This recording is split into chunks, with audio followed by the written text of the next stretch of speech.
the change of life. These terms, both interchangeably, are used for the period in a woman's life called menopause. Although it sounds like it happens at once, it's actually several years leading up to the actual full year that she goes without her menstrual period. This image here, we're going to call her Menopause Molly, and she was retrieved from an AutoCAD website. I have pointed to various parts on the body that I will be covering as far as the changes that happen during the menopausal years and the perimenopausal years, which according to the National Institute on Aging can be anywhere from 2 to 8 years leading up to that final year of no period. The National Institute of Aging also says that the same as puberty, menopause is a normal change in a woman's life. So the average age that most women complete that full year of no menses is about 51. So when you take the 2 to 8 year on either side, you know, it can begin early 40s and, you know, finally complete the last full year in the 50s. Prior to that, what a woman will be noticing, obviously, since menopause ends the childbearing years, we have the reproductive changes. Your ovaries are periodically throughout perimenopause having some decreases in the estrogen levels that it is outputting. Throughout our body, we have estrogen receptors. So when that estrogen is declining, we start to see those changes. Also in the pelvic area, the urinary system is affected, so there may be some incontinence with coughing, sneezing, laughing.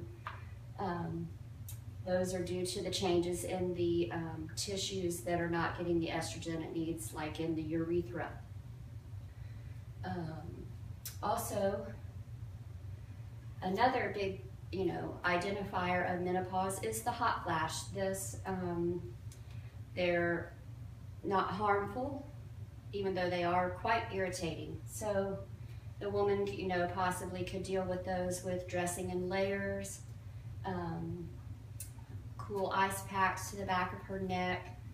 The other thing, as far as the skin, the underlying tissues, the support there, like the collagen, is no longer there. So in the neck area, in the face area, there may be some sagging because of the loss of those support structures.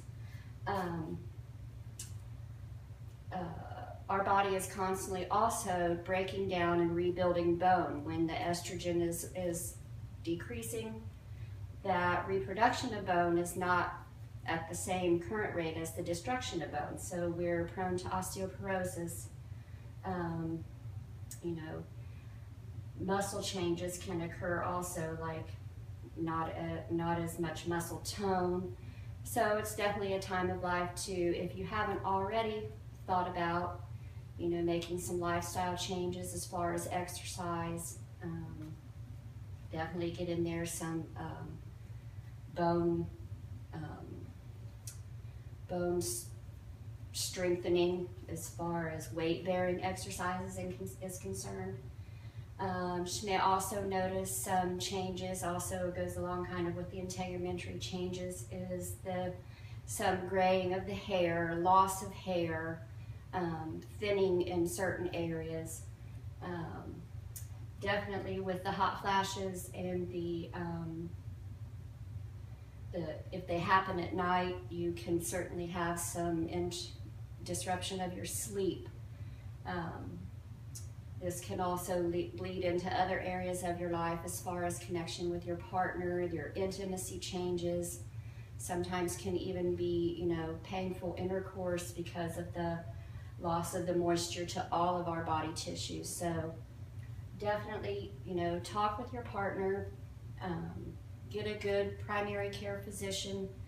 Of course, the website, the National Institute on Aging, has some great information.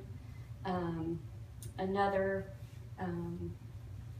great website is the National American Menopause Society. They can, just by you entering the area you live in, the zip code, they can put you in contact with a great OBGYN that specializes in older woman changes.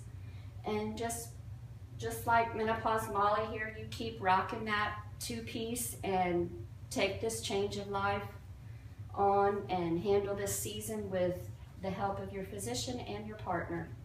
And you can make it through just like all of your previous women in front of you, your mothers, your aunts. It can definitely be handled with the help of all the resources out there.